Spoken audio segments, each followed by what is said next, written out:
إن الحمد لله وحده والصلاة والسلام على من لا نبي بعده فأعوذ بالله من الشيطان الرجيم يا أيها الناس كلوا مما في الأرض حلالا طيبا ولا تتبعوا خطوات الشياطين إنه لكم عدو مبين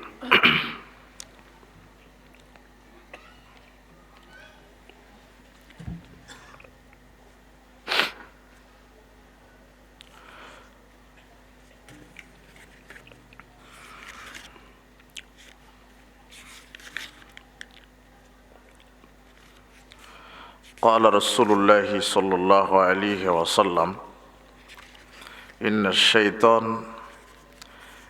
يجري في الإنسان مجرى الدم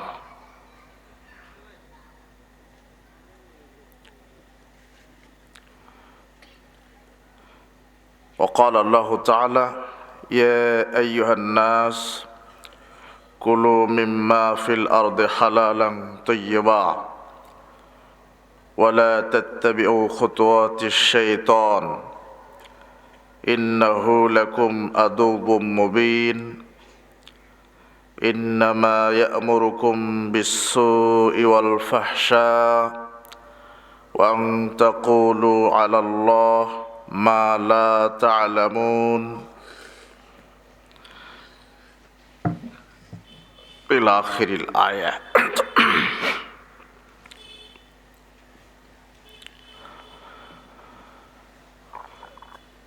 আজকের এই ইসলামী জালসার সম্মানিত সভাপতি, প্রধান অতিথি, বিশেষ অতিথিবৃন্দ, আমার সাথে মঞ্চে উপবিষ্ট ওলামায়ে দ্বীন, মুরব্বী কেরাম, বিজ্ঞ পরিচালক, আমার সামনে উপস্থিত মুসলিম দিনী ভাই, প্রাণপ্রিয় ছাত্র যুবক ভাইয়েরা, পর্দার আড়ালের মা এবং বোনেরা, আমরা সর্বপ্রথমেই সেই মহান আল্লাহ সুবহানাহু ওয়া তাআলার শুকরিয়া আদায় করছি, যার অশেষ মেহেরবানিতে যিনি আমাদেরকে সুস্থ রেখে এমন একটি বরকতমণ্ডিত মর্যাদাপূর্ণ জায়গায় আসার, বসার, কোরআন এবং সহিহ সুন্নাহ থেকে আমাদেরকে আলোচনা করার এবং আলোচনা শ্রবণ করার তৌফিক দিয়েছেন। সেই মহান আল্লাহ সুবহানাহু ওয়া তাআলার আমরা শুকরিয়া আদায় করছি। আমরা সকলেই বলছি আলহামদুলিল্লাহ। লাখো কোটি দরুদ ও সালাম বর্ষিত হোক আমাদের নবী, শেষ নবী জনাবে মুহাম্মদ রাসূলুল্লাহ সাল্লাল্লাহু আলাইহি সাল্লামের প্রতি। আমরা আজকে সংক্ষিপ্ত সময়ে যে বিষয়টি নিয়ে আলোচনা করব তা হচ্ছে শয়তানের কুমন্ত্রণা থেকে বাঁচার উপায়। শয়তান মানুষের বড় শত্রু। উল্লেখিত বিষয় আমরা কোরআন এবং সহিহ সুন্নাহ থেকে সংক্ষিপ্ত সময় আলোচনা করব ইনশাআল্লাহ। শীতের রাত, তারপর আপনারা ধৈর্য ধারণ করে ইখলাসের সাথে আল্লাহকে খুশি করার জন্য যে বসে আছেন, আমার মন বলছে আল্লাহ আপনাদের কবুল করেছেন বলে এখানে আসতে পেরেছেন। বলেন আলহামদুলিল্লাহ। এলাকায় অনেক লোক আছে, তাই না? তাদেরকে আল্লাহ কবুল করেননি। এটা যে কোরআন সুন্নাহ থেকে কথা বলা, এটা একটা ইবাদত। আর কোরআন সুন্নাহ থেকে কথা শ্রবণ করা মনোযোগের সাথে, এটাও একটা ইবাদত। কিন্তু কে বোঝাবে, কে বুঝবে? মানুষ দুনিয়া নিয়ে ব্যস্ত। দুনিয়া।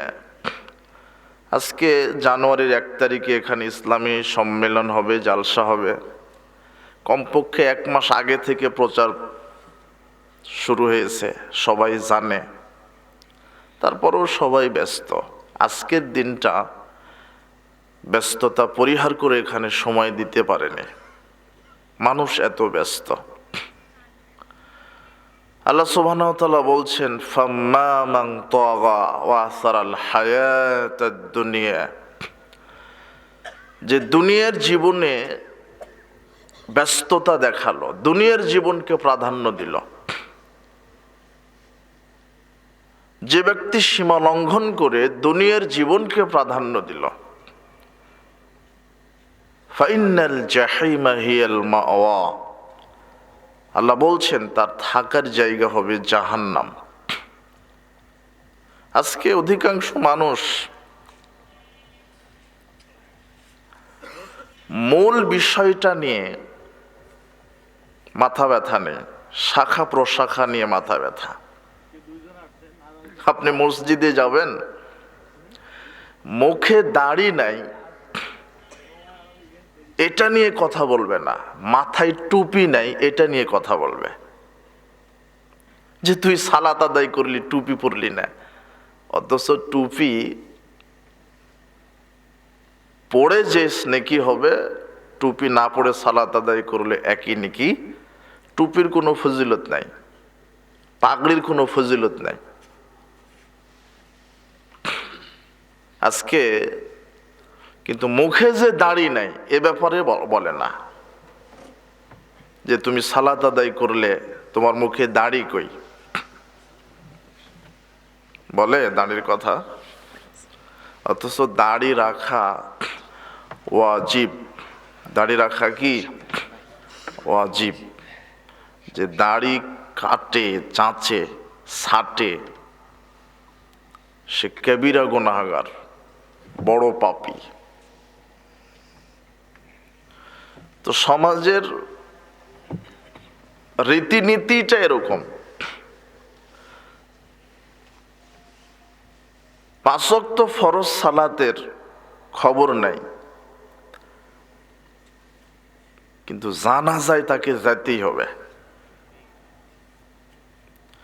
বর্তমানে জানাজায় যাওয়ার যে একটা হিড়িক পড়েছে বাংলাদেশে, ওর অজুই জানা নাই, তাও জানাজায় যাবে, অজুই জানে না।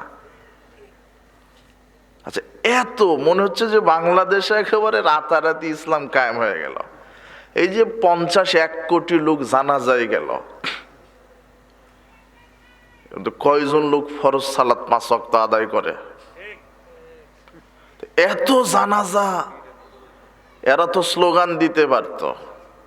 যেভাবে জানাজায় যাওয়া শুরু করছে, এরা বলতে পারতো না যে আমরা সকল বিধান বাতিল করি, ওহির বিধান কায়েম করি, আমরা ইসলাম চাই।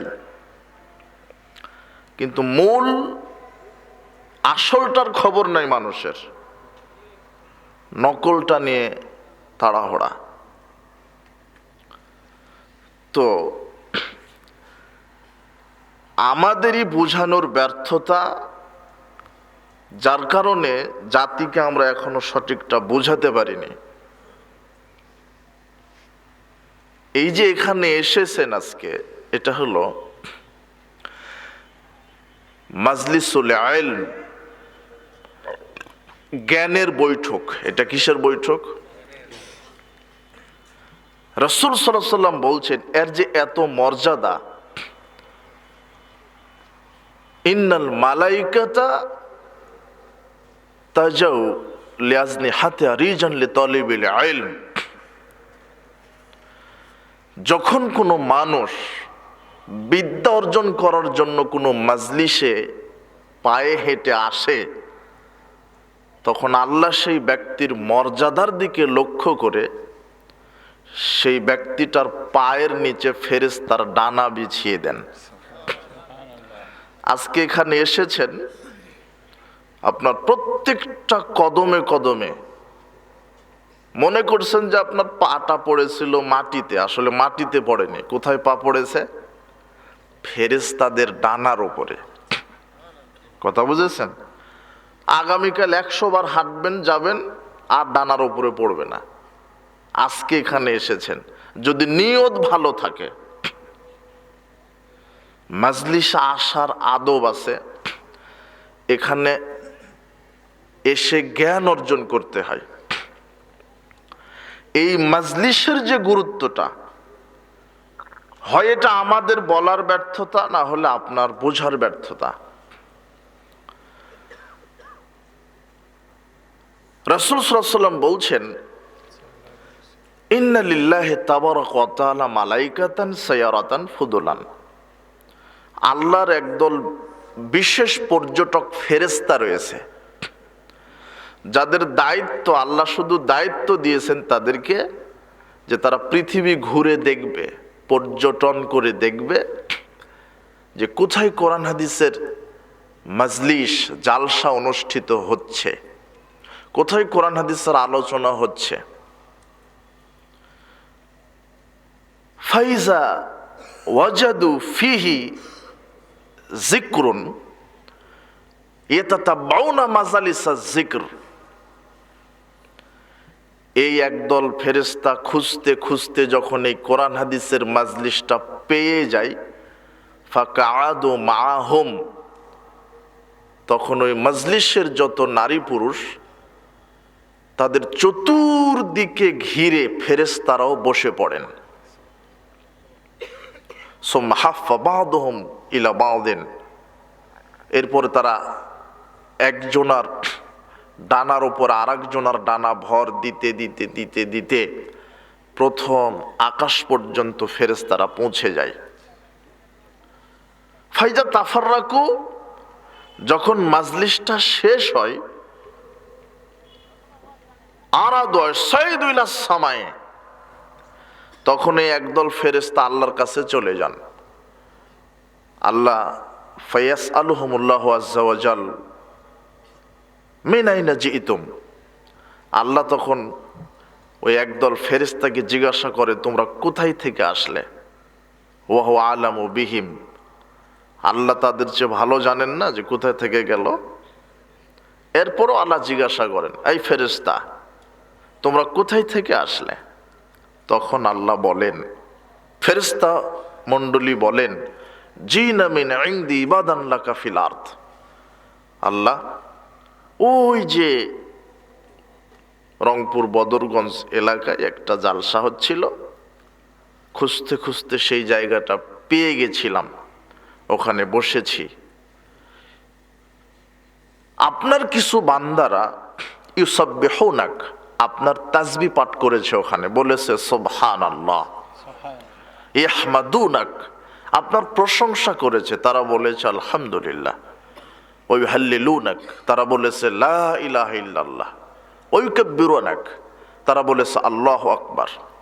এইভাবে তারা তাসবিহ তাকবীর দিতে দিতে ইয়াসআলুনাক, তারা আপনার কাছে চেয়ে বসেছে। তখন আল্লাহ বলে, অমিম্মা ইয়াসআলুনাক, ইয়াসআলুনাক, তারা আপনার কাছে চেয়ে বসেছে। অমিম্মা ইয়াসআলুনি, আল্লাহ বলছেন কি চেয়েছে আমার কাছে তারা? ইয়াসআলুনাকা জান্নাতাক, তখন ফেরেশতারা বলছে, আল্লাহ, তারা আপনার কাছে জান্নাত চেয়েছে। হালরাও জান্নাতি, আল্লাহ ফেরেশতা মণ্ডলীকে বলেন, তারা কি আমার জান্নাত দেখেছে? ক্বালু লা, ফেরেশতারা বলছেন না, দেখেনি। কাইফা লাউ রাও জান্নাতি, কেমন হতো যদি তারা আমার জান্নাতকে দেখতো? না দেখেই চেয়েছে? জি আল্লাহ, তারা না দেখেই জান্নাত চেয়েছে। আচ্ছা, ওয়াস্তাজিরুনাক, তারা আপনার কাছে বাঁচতে চেয়েছে, আশ্রয় চেয়েছে। ওয়া মিম্মা ইয়াস্তাজিরুনানি, আল্লাহ বলছেন কি থেকে বাঁচতে চেয়েছে? ইয়াস্তাজিরুনাকা মিন নারিক, আপনার জাহান্নাম থেকে তারা বাঁচতে চেয়েছে। আল্লাহ আবার ওই কণ্ঠেই বলেন, হালরাও নারী, তারা কি আমার জাহান্নাম দেখেছে? ফেরেশতারা বলছেন না। কাইফা লাউ রাও নারী, কেমন হতো যদি তারা আমার জাহান্নাম দেখত? ইস্তাগফিরুনাক, তৃতীয়বার ফেরেশতারা বলছে, আল্লাহ, তারা আপনার কাছে পাপ থেকে ক্ষমা চেয়েছে। বৈঠকে যারা নারী পুরুষ এসেছিল তারা কি করেছে? বৈঠকে এসেছে, আপনার তাসবিহ তাহলিল করেছে, জান্নাত চেয়েছে, জাহান্নাম থেকে বাঁচতে চেয়েছে, পাপ থেকে ক্ষমা চেয়েছে। তখন আল্লাহ বলছেন, কোটি কোটি ফেরেশতা, আল্লাহর সামনে কত ফেরেশতা? এই কোটি কোটি ফেরেশতা চতুর্দিকে ঘিরে ছিল। এরা সবাই চলে যাবে কখন? যখন আমরা চলে যাব বৈঠক ভঙ্গ করে। তখন আল্লাহ কোটি কোটি ফেরেশতাকে জিজ্ঞাসা করবেন এইভাবে। তখন কোটি কোটি ফেরেশতা আল্লাহকে এভাবে সব বলে দিবে, আপনি যা চাইবেন সব কার কাছে বলে দিবে? ফেরেশতারা। তখন আল্লাহ ফেরেশতা মণ্ডলীকে বলবেন, উশহিদুকুম, এই তোমরা সাক্ষ্য থাকো, তোমরা সাক্ষ্য থাকো, তোমাদেরকে সাক্ষী রাখলাম। ফাআতাইতুহুম মা সাআলু, কোরআন হাদিসের বৈঠকে যেই নারী যেই পুরুষ আমার কাছে যা চেয়েছে আমি তাদেরকে সবই দিয়ে দিলাম। এটা বিশ্বাস করেন এই কথা? এটা হয়, এটা বুখারী মুসলিমের হাদিস। হয় আমার বলার ব্যর্থতা হচ্ছে, না হলে আপনার বোঝার সমস্যা হচ্ছে। মানুষই বুঝে না যে কোরআন হাদিসের জালসা যেখানে অনুষ্ঠিত হয় এর মূল্য কত, এর দাম কত। তো আমি না বললে তো আপনি বুঝবেন না, আমাকে বলতে হবে। আর এখানে এসেছেন জিলাপি খাওয়ার জন্য? কি মাহফিল কমিটি বলছে যে 1 প্যাকেট করে বিরিয়ানি দেওয়া হবে, 1000 করে টাকা দেওয়া হবে? না, এখানে এসেছেন ইখলাস যদি ঠিক থাকে, যদি নিয়তটা ঠিক থাকে যে মাহফিলে যাব, জালসায় যাব, কোরআন হাদিস থেকে বিদ্যা অর্জন করব একমাত্র আল্লাহকে খুশি করার জন্য। ইসলামী জালসায় আসারও আদব লাগে। তার 1 নাম্বার আদব হচ্ছে ইখলাস, বিশুদ্ধ ইখলাস, নিয়ত ঠিক রাখতে হবে যা আমি মাহফিলে যাব। অনেকে দেখে যে দেখ কেমন বক্তা, লোকজন কেমন হয়, একটু বাদাম খাবো, জিলেপি খাবো, চলে আসবে। আর হলো মোনাফেক। এরা কি? মোনাফেক। অনেক আছে ছাগল বাদাম খায় আর জালসা শোনে।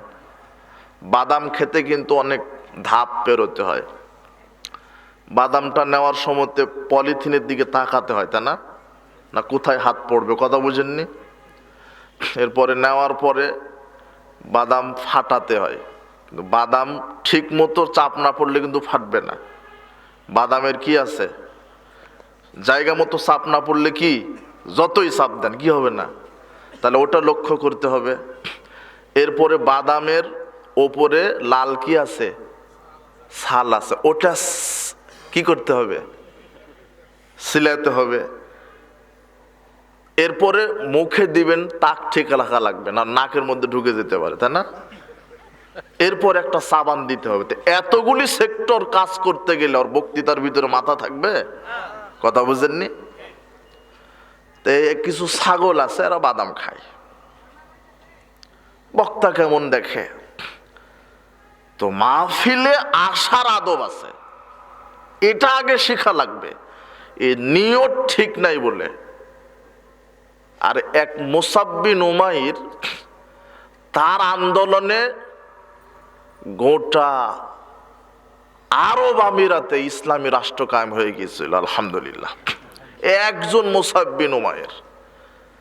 আর আজকে বাংলাদেশে কত আলেম আছে, তাই না? প্রতিদিন কত জালসা হয়, তাফসির হয়, কোনো পরিবর্তন আছে? না। কেন পরিবর্তন নাই? মাহফিল কমিটির নিয়ত ঠিক নেই, শ্রোতার নিয়ত ঠিক নেই, বক্তারও নিয়ত ঠিক নেই। বক্তা চিন্তা করে কয় টাকা দিবে, মাহফিল কমিটি চিন্তা করে কত লোক আসবে, ব্যবসায় লাল বাতি জ্বলে কিনা, টাকা উঠবে কিনা। আর শ্রোতারা চিন্তা করে কেমন বক্তা, সুর হয় কিনা, সুর আছে কিনা। মানে কারো নিয়তি ঠিক নেই। এই বক্তা শ্রোতা কমিটি দিয়ে কিয়ামত পর্যন্ত বোমা ফাটালেও ইসলাম কায়েম হবে না। নিয়ত যেরকম, যেই বিচি লাগাবেন সেই গাছই হবে। কথা বুঝেননি? একজন লোক করেও যদি হেদায়েত হয়, তাহলে বাংলাদেশে প্রতি বছর মনে করেন 1 কোটি মাহফিল হয় না? তাহলে 10 বছরে 10 কোটি লোক হেদায়েত হওয়ার কথা না?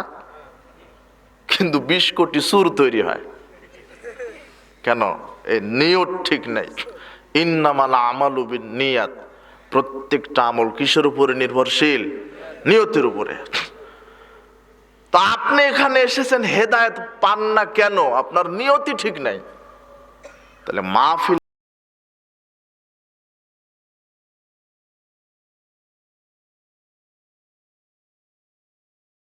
আসার 1 নাম্বার নিয়ত ইখলাস করার জন্য আসতে হবে এখানে।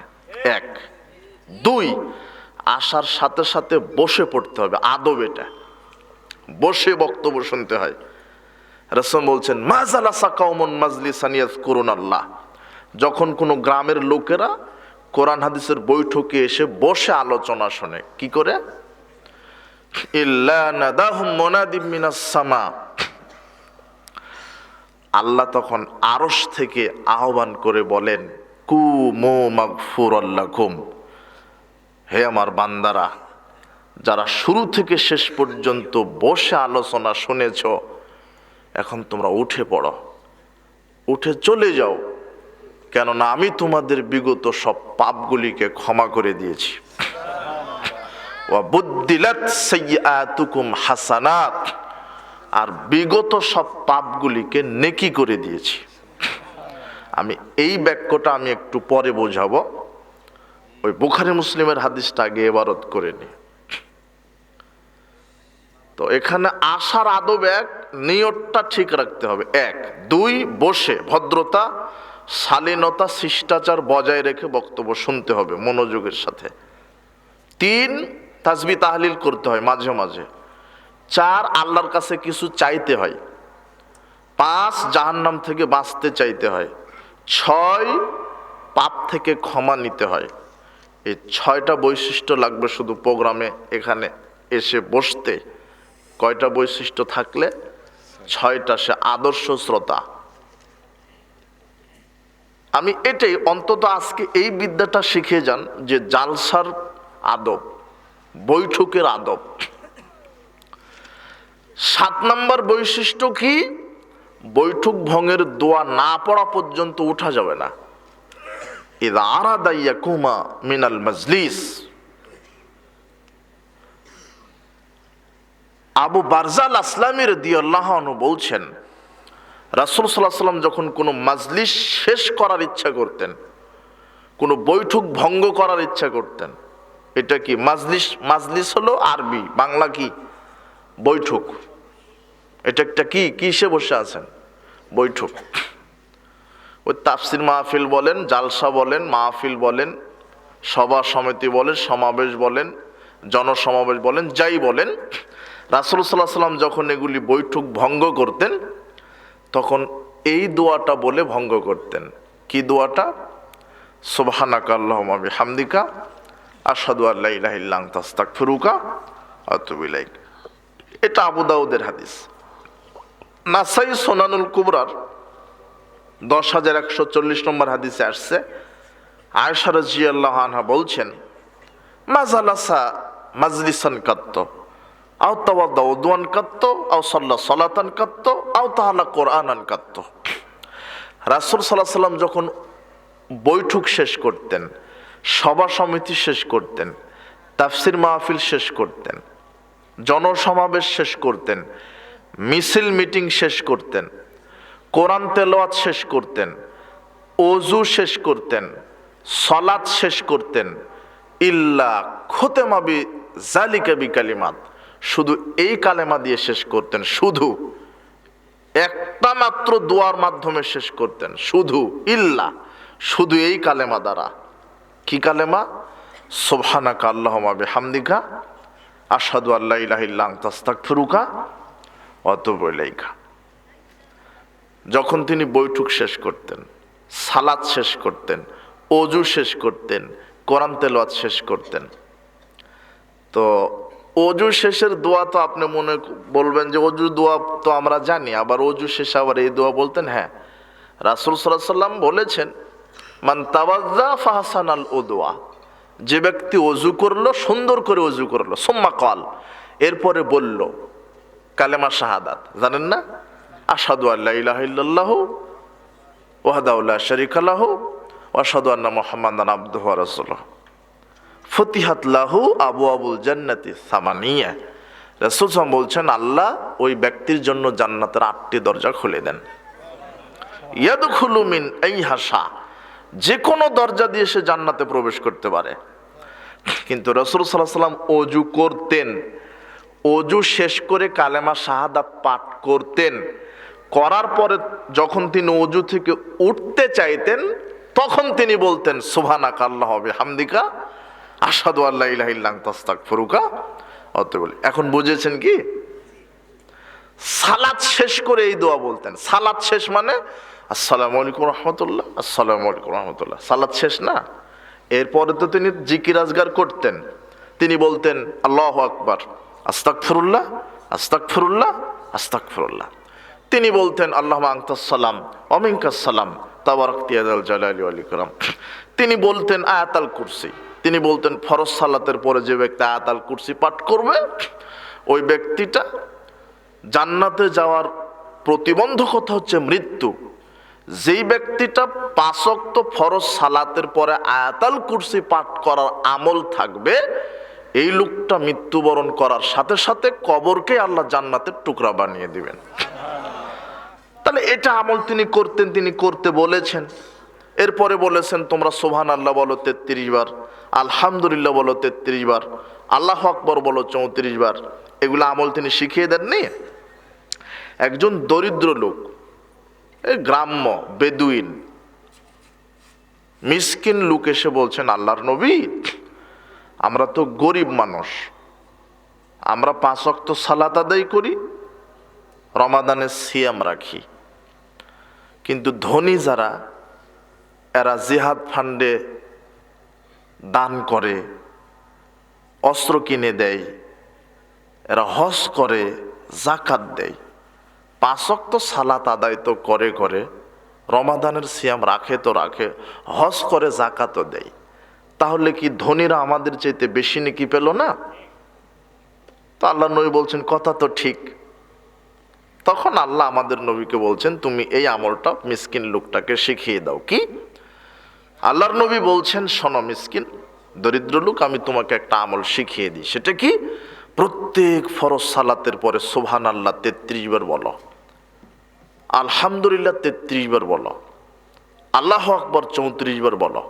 তাহলে ধনীরা হজ করে যেই নেকি, আল্লাহ তোমাকে সেই কবুল হজের নেকি লিখে দিবে।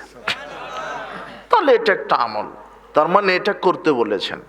তার মানে আয়াতুল কুরসি পড়তে হবে, সুবহানাল্লাহ, আলহামদুলিল্লাহ, তাসবিহ তাহলিল করতে হবে, প্রত্যেক ফরজ সালাতের পরে ইখলাস ফালাক নাস একবার করে পড়ার কথা রাসূল সাল্লাল্লাহু আলাইহি ওয়াসাল্লাম বলেছেন, মাগরিব এবং ফজরের পরে 3 বার করে পড়বেন। তো এগুলি আমল তিনি করতেন। সব তাসবিহ তাহলিল জিকির আজগার শেষ করে যখন সালাতের বৈঠক থেকে তিনি উঠে এখন বাড়িতে যাবেন, তখন ওঠার পূর্বেই তিনি কোন দোয়া বলতেন? সুবহানাকা আল্লাহুম্মা বিহামদিকা আশহাদু আল্লা ইলাহা ইল্লা আনতা আস্তাগফিরুকা ওয়া আতুবু ইলাইক। এখন বোঝা যাচ্ছে তাই না? যখন কোরআন তেলাওয়াত শেষ করতেন, আয়েশা রাদিয়াল্লাহু আনহা বলছেন, আও তাআলা কোরআনান কাত্ত, যখনই কোরআন তেলাওয়াত শেষ করতেন, যখনই বলতে সূরা বাকারা পড়তে লেগেছিল, 20 আয়াত, 50 আয়াত, 100 আয়াত তেলাওয়াত করে যখন তিনি শেষ করবেন, উঠবেন, অথবা সূরা ইমরান, সূরা কাহাফ, সূরা ফাতির, যে কোনো সূরা বা কোরআন তেলাওয়াত যখনই শেষ করতে চাচ্ছেন, তখনই তিনি বলতেন সুবহানাকা আল্লাহুম্মা বিহামদিকা আশহাদু আল্লা ইলাহা ইল্লা আনতা আস্তাগফিরুকা ওয়া আতুবু ইলাইকা। আর আপনার দেশের হাফেজেরা কি পড়ে? সাদাকাল্লাহুল আযীম, জানা? কে শিখালো কোন পাগলে? যেটা আরবিতে লিখাই নাই, এই দোয়া লিখাই নাই, দুনিয়াতেই নাই এই দোয়া। বুঝেননি মনে হয় কথা? কোরআন তেলাওয়াত শেষ করে যে সাদাকাল্লাহুল আজিম বলতে হবে এই কথা দুনিয়াতেই নেই, মানে আরবিতে লেখাই হয়নি এখনো। রাহু ইবলিস শয়তান, ইবলিস শয়তানের বর্ণনা তোমার হুজুর বলছে। নাহলে রংপুরের যে সবচেয়ে বড় আলেম তাকে আগামীকাল সকালে জিজ্ঞাসা করেন, মৌলানা সাহেব কোরআন তেলাওয়াত শেষে সাদাকাল্লাহুল আজিম বলতে হবে, এটা পৃথিবীর কোন হাদিসের কিতাবে আরবিতে লেখা আছে? হাদিসের কিতাবে থাকতে হবে, সহিহ জয়ীফ না, একটা জাল হাদিস হলেই হবে, শুধু একটু চোখ দিয়ে দেখবো আরবিতে লেখা। কথা বুঝেননি না? নাই। অথচ আল্লাহর নবী এটা বলেছেন, সুবহানাকা আল্লাহুম্মা বিহামদিকা আশহাদু আল্লা ইলাহা ইল্লা আনতা আস্তাগফিরুকা ওয়া আতুবু ইলাইকা। তাহলে এটা হলো বৈঠক ভঙ্গের দোয়া। আল্লাহর নবী বলছেন, এই দোয়া বলে যদি কেউ বৈঠকটা ভঙ্গ করে, তাহলে এই বৈঠকে ইচ্ছাকৃত হোক আর অনিচ্ছাকৃত হোক যত ভুল ত্রুটি হয়েছে ক্ষমা না চাইতেই আল্লাহ অটো ক্ষমা করে দেন। আর যত নেকি হয় সব নেকিকে আল্লাহ মোহরাঙ্কিত করেন, জান্নাতে ঢোকার আগ পর্যন্ত প্রত্যেক নেকিকে আল্লাহ নিজে সংরক্ষণ করে রাখেন, নষ্ট হয় না। তাহলে এই দোয়ার ফজিলত কত! আমরা আজকে ওই দোয়াটা পড়েই আমরা বৈঠক ভঙ্গ করবো ইনশাআল্লাহ। তো যেটা বলছিলাম, আল্লাহ বলছেন উশহিদুকুম, তোমরা সাক্ষ্য থাকো। কাদেরকে বলছেন? আতাইতুম মাসালু, বৈঠকে যারা যা চেয়েছে আমি তাদেরকে সবই দিয়ে দিলাম। ওয়াজারতুহুম মিম্মাস্তাজারু, তারা আমার কাছ থেকে যা থেকে বাঁচতে চেয়েছে আমি তাদেরকে বাঁচিয়ে দিলাম। কোথায় থেকে বাঁচতে চেয়েছিলেন? ওয়াগাফারতুহুম, এটাও সাক্ষ্য থাকো আমি তাদের সবাইকে বিগত সব পাপ ক্ষমা করে দিলাম। তখন ফেরেশতারা বলে, ইয়া রব ফিহিম ফুলানুন আব্দুন খাত্তা। ওই মাহফিলের পাশ দিয়ে রাস্তা ছিল, একজন বড় পাপী, বড় পাপী লোক যাচ্ছিল। ইন্নামা মাররাফা জালাসা, সে যাওয়ার সময় দেখলো, দেখি তো এখানে কি হচ্ছে, একটু বসি, মাওলানা সাহেবের দুটা কথা শুনি। এই কোরআন হাদিসের মহব্বতে, আপনার মহব্বতে ওই পাপী লোকটাও বসে পড়েছে। তখন আল্লাহ বলছেন, ওয়ালাহু গাফারতুহুম, তোমরা সাক্ষ্য থাকো কত বড় পাপী, আমি আজকে এটা দেখব না। লাসকা বিহিম জালিসুহুম, এই কোরআন হাদিসের বৈঠক এমন একটা বৈঠক, এই বৈঠকে যেই বসবে সে যত বড়ই পাপী হোক আমি তাকেই ক্ষমা করে দেব। সুবহানাল্লাহ। বুখারী মুসলিমের হাদিস। এই বাক্যটা যদি জাতি বুঝতো, জাতি বুঝে না। এখানে যদি হিরো আলমকে আনা হতো তাহলে এখানে জায়গা দিতে পারতেন না আপনি। কোন লুচ্চাকে যদি আনা হতো, একটা বান্দর আসলেই জায়গা দিতে পারতেন না।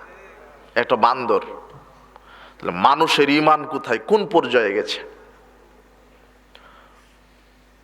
দেখুন, হেডমাস্টার প্রিন্সিপাল আছে নাকি? একটা হাত জাগান তো। হ্যাঁ, কোন কলেজের প্রিন্সিপাল, ডাক্তার, সচিব কেউ আছে? হেডমাস্টার। ওরা আর থাকে? ওরা বলছে যে মাস গেলে 50,000 কি ঠেকা পড়েছে নাকি, ওই ওখানে বসে থাকবো, ঠেকা পড়েছে, ওটা হুজুরের বকবকানি শুনতে হবে কেন? ও ইয়াবা খাচ্ছে, গাঁজা খাচ্ছে, আর লেপের তলে জেনা চর্চা নিয়ে বসে আছে। দেখো তুমি যাও, টিভি সিনেমা নিয়ে বসে আছে তোমার হেডমাস্টার। তোমার হেডমাস্টারের বেতনও বেশি, গাঁজার পাওয়ারও বেশি।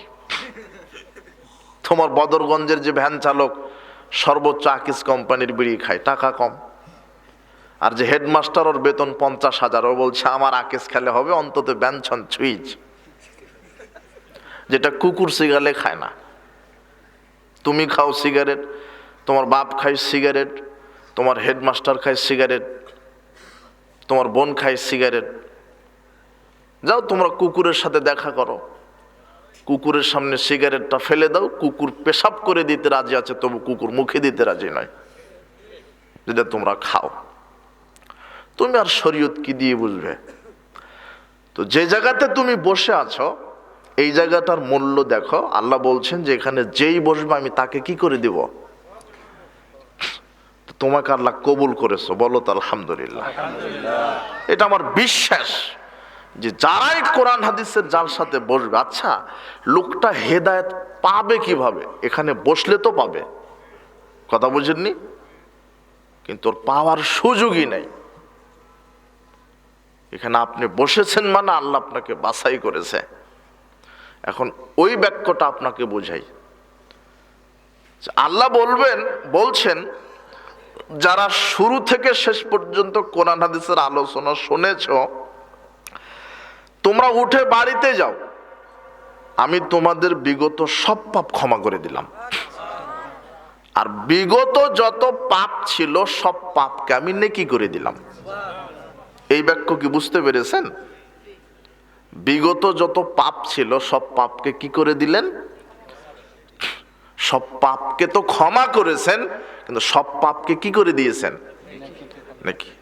আচ্ছা, রাসূল বলছেন কেউ যদি রমাদানে ঈমান নিয়ে নেকির আশায় 30টা সিয়াম রাখে, তার বিগত সব পাপ ক্ষমা করে দেওয়া হয়। এই হাদিসটা শোনেননি? শুনবেন, এই যে দুদিন পর রমাদান আসছে না, খুব বলবে হুজুরেরা, তাই না? শুনেছেন তো? আচ্ছা, রমাদানের 30টা সিয়াম যদি নেকির আশায় ঈমান সহকারে রাখে, তার বিগত সব পাপ কি হয়? ক্ষমা হয়, কিন্তু পাপ কি হয় না? বোঝেননি মনে হয় কথা। পাপ কিন্তু নেকি হয় না, সুযোগ নাই। এরপর আল্লাহ নবী বলছেন কেউ যে রমাদানে 30টা দিন তারাবির সালাত আদায় করে, তার বিগত সব পাপ কি করে দেওয়া হয়, কিন্তু পাপ কি করা হয় না। এরপরে বলছেন কেউ যদি রমাদানে লাইলাতুল কদরের রাত্রি উদযাপন করে, তাহলে তার বিগত সব পাপ কি করা হয়? ক্ষমা করা হয়, কিন্তু পাপ কি করা হয় না। রাসূল বলছেন মামিন মুসলিমানে ইয়ালতাকিয়ানে ফাতাসাফাহান, যখন দুইজন মুসলমান রাস্তাঘাট, স্কুল, কলেজ, মাঠে ময়দান, বিশ্ববিদ্যালয়ে সাক্ষাৎ হয়, পরস্পরের দুই হাতে মুসাফা করে। পরস্পর কয় হাত? আপনার ডান হাত আর ওনার ডান হাত কয় হাত হলো? এটা 2 হাত, 3 হাত নয়, 4 হাত নয়, 2 হাত। ইল্লা গুফিরা লাহুমা ক্বাবলা ইফতারিকা, রাসূল সাল্লাল্লাহু আলাইহি ওয়াসাল্লাম বলছেন তাদের পরস্পরের 2 হাতটা পৃথক হওয়ার পূর্বেই বিগত সব পাপ আল্লাহ ক্ষমা করে দেন, কিন্তু পাপ কি হয় না। রাসূল সাল্লাল্লাহু আলাইহি ওয়াসাল্লাম বলছেন ইযাম্মান আল ইমাম ফামিনু, জামাতে সালাত আদায় করার সময় ইমাম যখন আমিন বলবে তখন তোমরা কি বলো? ফাইন্নাহু মান ওয়াফাকা তামিনহু তামিনাল মালাইকা গুফিরা লাহু মা তাকাদ্দামা মিন যামবি। ইমাম যখন আমিন বলে সাথে সাথে ফেরেশতারা আমিন বলে, কাজেই তোমরাও আমিন বলো। তোমাদের 3 জনের আমিন যদি একসাথে মিলে যায়, বিগত সব পাপ ক্ষমা করে দেওয়া হয়, কিন্তু পাপ কি হয় না। এটা 780-82 নম্বর হাদিস বুখারীর, 796 নম্বর হাদিস বুখারীর মধ্যে আসছে। ইজা কালাল ইমাম, ইমাম যখন আমিন, ইজা কালাল ইমাম, ইমাম যখন বলে কি সামি আল্লাহু লিমান হামিদাহ ফাকুলু রব্বানা লাকাল হামদ, ইমাম যখন সামি আল্লাহু লিমান হামিদা বলে তখন তোমরা বলো রব্বানা লাকাল হামদ। ফাইন্নাহু ওয়াফাকা কওলুহু কওলাল মালাইকা, ফেরেশতারা ওই সময় রব্বানা লাকাল হামদ বলে, তোমাদের সাথে তোমাদের রব্বানা লাকাল হামদ যদি ফেরেশতাদের সাথে মিলে যায়, গুফিরা লাহু মা তাকাদ্দামা মিন যামবিহি, আল্লাহ তোমাদের বিগত সব পাপ ক্ষমা করে দেন, কিন্তু পাপ কি হয় না, নেকি হয় না। আল্লাহ নবী বলছেন কেউ যদি হজ করে, হজ যদি কবুল হয়, আল্লাহ তার বিগত সব পাপ ক্ষমা করেন। শুধু কি ক্ষমা, হজ যদি কারো কবুল হয়, আল্লাহ তাকে ওই দিনের মতো নিষ্পাপ করে যেই দিন তার মা তাকে প্রসব করেছিল। কবুল হয়ে গেলে হজ সব পাপ ক্ষমা হয়, কিন্তু পাপ কি হয় না? নেকি হয় না। কিন্তু এখন যেখানে আপনি বসে আছেন, এখন এই মাজলিসের মর্যাদা আল্লাহর কাছে এত বেশি, সালাম দিলেন পাপ ক্ষমা হলো, পাপ নেকি হলো না। রমাদানের 30টা সিয়াম রাখলেন, পাপ ক্ষমা হলো, পাপ নেকি হলো না। তারাবি পড়লেন, পাপ ক্ষমা হলো, পাপ নেকি হলো না।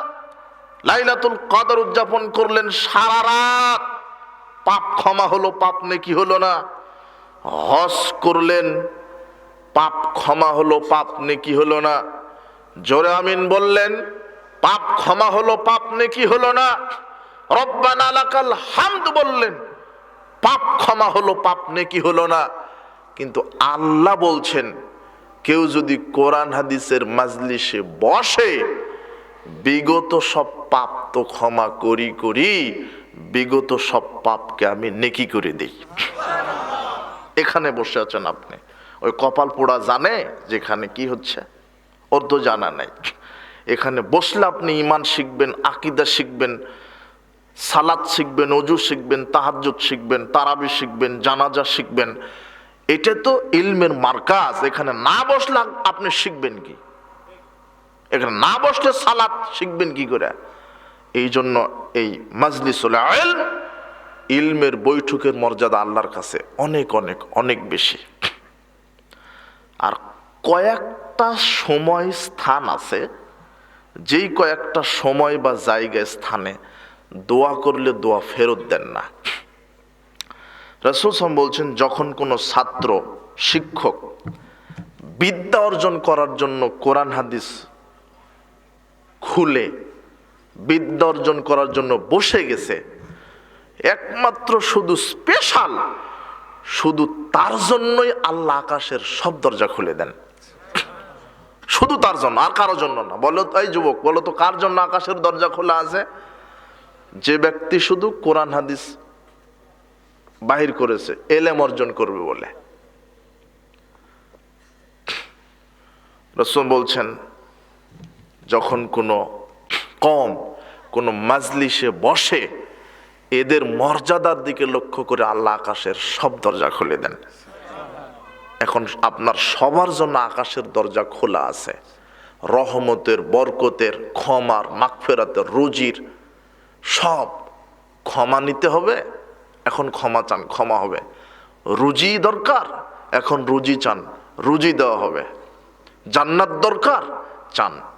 জাহান্নাম থেকে বাঁচা দরকার, চান। এই বিশ্বাস যদি আপনার না থাকে, আপনি মুনাফিক। আপনি আকীদা নিয়ে আল্লাহর কাছে বলেন, আল্লাহ আমাদের পাপগুলিকে ক্ষমা করে দাও। পিতামাতা মারা গেছে, কবরের শাস্তি মাফ করো। পিতামাতা অসুস্থ, আরোগ্যতা দান করো। আমি এত সময় শুধু এই মাজলিসের গুরুত্বটা বোঝালাম। আমি কি বিষয়ে আলোচনা করতে চেয়েছি মনে আছে? শয়তানের কুমন্ত্রণা, তা না? শয়তানের কুমন্ত্রণা। আল্লাহ বলছেন, লা তাত্তাবিউ খুতুওয়াতিশ শাইতান, তোমরা শয়তানের পদাঙ্ক অনুসরণ করো না। ইন্নাহু লাকুম আদুব্বুম মুবিন, শয়তান তোমাদের প্রকাশ্য শত্রু। শয়তান তোমাদের প্রকাশ্য শত্রু। শরীরে রন্ধ্রে রন্ধ্রে শয়তান আর শয়তান। মানুষকে কিভাবে পাপ কাজে বিরত রাখবে, কিভাবে দুনিয়ামুখী করবে, কিভাবে আল্লাহ, পরকাল, কবর, জান্নাত, জাহান্নাম থেকে, পরকাল থেকে বিমুখ রাখবে, কিভাবে পাপে লিপ্ত রাখবে, এই জন্য শয়তান প্রাণপণে চেষ্টা করছে। রাসূল বলছেন, শয়তানের ক্ষমতা জানেন? ইন্না শাইতান ইয়াজরি ফিল ইনসান মাজরাদ দাম। শয়তান মানুষের শরীরে ওইভাবে চলে যেমন রক্ত রগে রগে চলে। কথা বুঝেননি মনে হয়? রাসূল সাল্লাল্লাহু বলছেন, শুধু মানুষের একটা সোয়ালের ভিতরে ৭০টা শয়তান আছে। চোয়াল বোঝেন কি? এটা একটা চোয়ালের ভিতরে কতটা শয়তান? ৭০টা শয়তান আছে একটা চোয়ালের ভিতরে। সব সময়তে শয়তান আপনাকে পথভ্রষ্টতা করার চেষ্টা করছে। এক লোক আল্লাহর নবীর কাছে এসে বলছেন, আল্লাহর নবী, লোকটা শুধু ঘুমায়, রাতে সালাত আদায় করে না, 5 ওয়াক্ত সালাত আদায় করে না, শুধু ঘুমায়। সেই সন্ধ্যায় ঘুমিয়েছে, একেবারে সকালে উঠে ফজর নাই, তাহাজ্জুদ নাই, জোহর নাই, আসর নাই, ঘুমায় ঘুমায় আর ঘুমায়, মাগরিব নাই, এশা নাই, ফজর নাই, ঘুমায় আর ঘুমায়। তখন রাসূল সাল্লাল্লাহু আলাইহি ওয়াসাল্লাম বলছেন, শোনো, যারা ফজরের সালাত আদায়, মাগরিব এসব ফজর সালাত আদায় করে না, ঘুমায়, শয়তান তাদের 2 গালে পেশাব করে দেয়। কাদের গালে পেশাব করে? তাদের মুখে শয়তান কি করে দেয়? কানে, ভুল হলো, অনুবাদ ভুল হলো, কানে পেশাব করে দেয়। 2 কানে শয়তান কি করে দেয়? কানে পেশাব করে। বের হয় কোন দিক দিয়ে বলেন তো? হ্যাঁ, কে বলেছে? তোমারটা ঠিক আছে, মুখ দিয়ে বের হয়। ঘুগলা বোঝেন? ঘুগলা মানে যে শুয়ে আছেন, এই মুখ দেখি বের হয়ে গেল না? দেখবেন যারা শুধু ঘুমায় আর ঘুমায়, বালিশটা ভিজে ফেলেছে, মানে পেশাব করেছে কানে, বের হয়েছে কোন দিক দিয়ে? মুখ দিয়ে। বুখারী মুসলিমের হাদিস, 3270 নম্বর হাদিস, বুখারীর হাদিস।